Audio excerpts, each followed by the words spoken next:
ဘာဖြစ်လို့ပစ္စည်းနဲ့လိုက်ပြစ် ရောင်းနေနဲ့ပါတော့ ဘာလို့ပေါက်တာတုံးလဲလက်ဒီတော့လိုက်ထိုးဘာဖြစ်လို့အယုတ်တွေနဲ့ပြစ်တာဘာလို့ပြစ်တာကောင်းလား အဲ့ဒီချေကိုပြေမ ဘယ်အေးပြစ်ပြီးတော့ပြစ်တာဟိုလေးနဲ့ဟဲ့အစောကဘူးနဲ့ထုတ်ပြစ်တာအဲ့လိုပြစ်ရအဲ့လိုတင်ထားတာပြစ်ရမယ်လို့တင်ထားတာ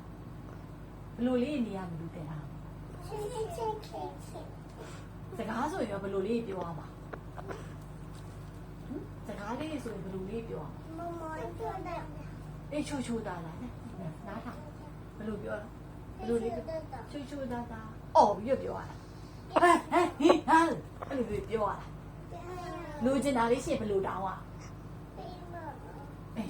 ဘယ်လိုတောင်းอ่ะဘယ်ရတောင်းอ่ะ အဲ့ပြီးဦးမောရကတူရရ ဟမ်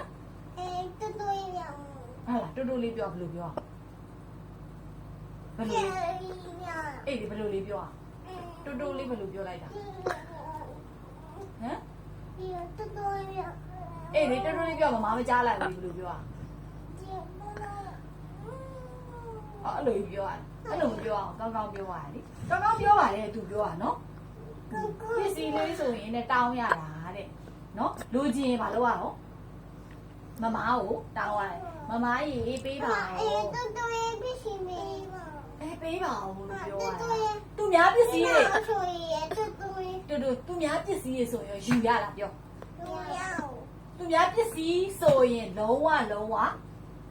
မယူရအောင်နော် မမအဲ့ရင်ပြစီမေးမှာ ဟုတ်တယ်မမအိမ်ကပစ္စည်းကသမီးတို့ကြိုက်တာယူလို့ရတယ်အကုန်ယူလို့ရတယ်အခုသမီးလေးတို့ကမူဂျိုသွားတော့မှာနော်မူဂျိုသွားလို့ရှိရင်မူဂျိုကြလို့ရှိရင်လည်းကြောင်းရောက်လို့ရှိရင်ဘောပင်လေးတွေစာအုပ်ကလေးတွေနော်လှလှလေးတွေတွေ့လို့ရှိရင်သူများဟာဆိုရင်ယူရမလားလိုချင်ရင်ဘာတော့ရမို့လိုချင်ရင်ဘယ်လိုပြောရမို့မမကြီးကိုပြောရမယ်မမကြီးမေမေကိုစာအုပ်လေးဝယ်ပေးပါဦးအေးကိုစာအုပ်လေးဝယ်ပေးပါဦးသူများလှလှလေးကင်ထားလို့ရှိရင်သမီးတို့ယူရမလားယူရအောင်နော်မှတ်ထားနော်ပြီးရင်စကားကြီးဆိုရင်ကြမ်းကြမ်းတမ်းတမ်းကြီးပြောရမှာလား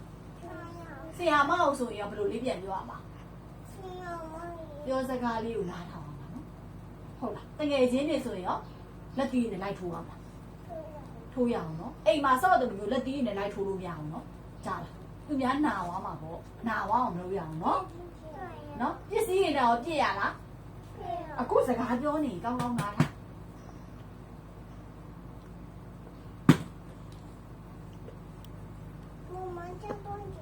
ဟမ်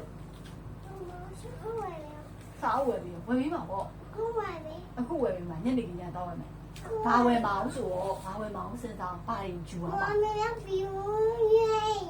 အော်ဘလူးရွယ်အိတ်လေးရယ်ဟာဖဲလေးရယ်ဘလူးဘောဟာဖဲဘောပင်လေးရယ်ဖားဖဲလွယ်အိတ်လေးရယ်ပြီးတော့ဘာဝယ်မှာအော်ရေဘူးလေးကလည်းဖားဖဲလေးဝယ်ရေဘူးဘလူးလေးအခုမမကြီးပြောရင်မှတ်ထားပြီးသွားပြီလားမှတ်ထားပြီးသွားပြီနော်စကားဆိုရင်ဘယ်လိုလေးပြောရမို့ကောင်းကောင်းမွန်မွန်လေးပြောရမယ်မှန်တယ်ချွတ်တတလေးပြောရမယ်ဟုတ်လားစော့လို့ရှိရင်ရောကြမ်းကြမ်းတမ်းတမ်းကြီးစော့လက်တီးနဲ့လိုက်ထိုးရလားထိုးအောင်နော်လက်တီးနဲ့မထိုးရဘူးပစ္စည်းနဲ့မပြည့်ရဘူးကြားလားကြောင်ရောက်လို့ရှိရင်အဲ့လိုမျိုးထိုင်ရအောင်ဟုတ်တယ်အဲ့လိုမျိုးထိုင်ရအောင်ပြအဲဒီလိုလေးထိုင်ရတာကြောင်ရောက်လို့ရှိရင်ဘောင်းမီလိုလဲမယ်လေလဲမယ်နော်အေးလဲပြီးမယ်ဆေးရောက်လေးရှိတယ်ပင့်လေးရှိတယ်မလီလေးမလိုက်တာမမကလေးလေးတွေအဲ့လိုမှပေါ့တယောက်နဲ့တယောက်လက်သေးရင်လည်းထိုးမှာပါနှစ်ထိန်ပါသွားပြီရှစ်တေချာလေးပြန်ထည့်တေချာလေးစီစီညီညီလေးပြန်ထည့်မယ်စီစီညီညီလေးပြန်ထည့်ပြီး